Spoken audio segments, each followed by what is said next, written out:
Welcome to my channel. இன்றைக்கி நம்ம papaya halwa எப்படி செய்கிறதுன்னு பார்க்கலாம். பப்பாயா ஹெல்த் பெனிஃபிட்ஸ் ஏற்கனவே எங்கள் சேனலில் உள்ள வீடியோவில் போட்டிருக்கு. இது வரைக்கும் பார்க்காதவங்க நான் வீடியோட லாஸ்ட் எண்டில் கொடுக்குறேன், அதை பார்த்து தெரிஞ்சுக்கோங்க. ஒரு சின்ன உருண்டை சைஸ் வெல்லம் இந்த மாதிரி பொடிச்சு எடுத்துக்கோங்க. இப்போது 1/4 கப் அளவுக்கு தண்ணி இதில் சேர்த்துக்கோங்க. இப்போது வெல்லத்தை இந்த மாதிரி நல்லா கொதிக்க வச்சு கட்டி இல்லாமல் எடுத்துக்கோங்க. இப்போது நான்ஸ்டில் பேனை ஸ்டவ்வில் வச்சு ஸ்டவ் ஆன் பண்ணிக்கோங்க. 1/2 ஸ்பூன் அளவுக்கு நெய் சேர்த்துக்கோங்க. இப்போது நெய் உருகியாச்சு. இப்போது எடுத்து வச்சுருக்க பாதாமும் முந்திரி பருப்பும் இந்த மாதிரி சின்ன சின்னதாக கட் பண்ணி வச்சுருக்கேன். இதை இதில் போட்டு வறுத்து எடுத்துக்கலாம். இப்போ பொன்னிறம் ஆயிடுச்சு. இப்போ இதுக்கு கூட எடுத்து வச்சுருக்க கிஸ்மிஸை போட்டுக்கோங்க.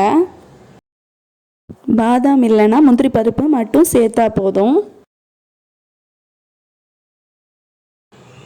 இப்போது கிஸ்மிஸும் நல்லா ஊதிடுச்சு. இப்போ இதை தனியாக எடுத்து வச்சுக்கலாம்.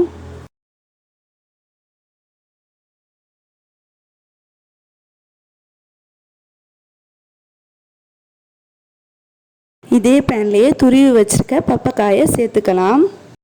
இது முழுசாக பழுத்த பப்பாளி பழம் கிடையாது. தோல் பச்சையாகவும் கொஞ்சம் ஆரஞ்சு கலர் அந்த மாதிரி இருக்கும்ல, அந்த மாதிரி உள்ள காயாக தான் இருந்துச்சு. இது சாப்பிட்றதுக்கு கரெக்டாக இல்லை. ஆனால் அது கட் பண்ண பிறகு காயை அது கூட்டு வைக்கிறதுக்கு முடியாது. அதனால நான் திடீர்னு இந்த மாதிரி அல்வா மாதிரி பண்ணேன். பச்சை வாசனை போகிற அளவுக்கு நல்லா வதக்கிக்கோங்க. நல்லா வதங்கின பிறகு இந்த மாதிரி பார்க்குறதுக்கு கலர் சேஞ்ச் ஆயிரும். நான் இப்போது 1/2 கப்பு தண்ணி ஊற்றிக்கிறேன். நீங்கள் தேவைன்னா 1/2 கப்பு பால் ஊற்றிக்கோங்க. இப்போ இதை நல்லா மிக்ஸ் பண்ணி விட்டுக்கோங்க. இப்போ இது நல்லா வேகட்டும். நான் இப்போது சதைச்சி வச்சுருக்க 3 ஏலக்காவை சேர்த்துக்கிறேன். உங்கள்கிட்ட ஏலக்காய் பவுடர் இருந்ததுன்னா ஏலக்காய் பவுடர் சேர்த்துக்கோங்க.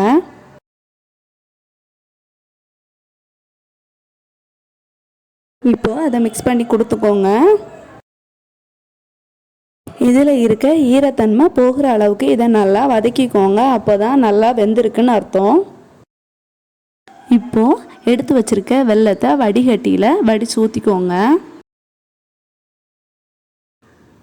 இதுக்கு பதில் நீங்கள் சுகர் சேர்க்குறதுனாலும் சேர்த்துக்கலாம்.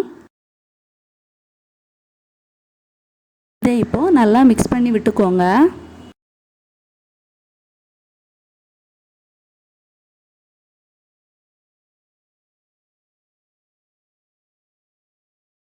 வெல்லம் மிக்ஸ் ஆன பிறகு பார்க்குறதுக்கு இந்த மாதிரி தான் இருக்கும். இந்த மாதிரி ஸ்டேஜ் வந்த பிறகு நான் ஒரு கைப்பிடி அளவுக்கு தேங்காய் துருவல் போட்டுக்கிறேன். உங்களுக்கு விருப்பம் இருந்தால் சேர்த்துக்கோங்க. தேங்காய் துருவல் போட்டால் இனியும் ரொம்ப டேஸ்ட் நல்லா இருக்கும். அதனால நான் சேர்த்துக்கிறேன்.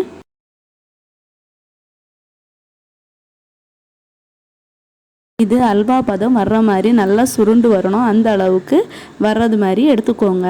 இப்போ பார்த்தீங்கன்னா ஒட்டாமல் வருது, இந்த மாதிரி திரண்டு வருது. ஆனால் இன்னும் கொஞ்சம் கூட திக்காகணும். அப்போ தான் கரெக்டாக இருக்கும். அந்த ஸ்மெல் பார்த்தீங்கன்னா அல்வாவோட டேஸ்ட் அந்த ஸ்மெல் வரும். அது வரைக்கும் நல்லா வதக்கி எடுத்துக்கோங்க.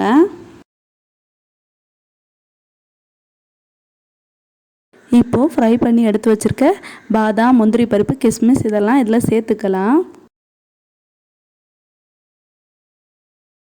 இப்போது இதையும் நல்லா மிக்ஸ் பண்ணி விட்டுக்கோங்க.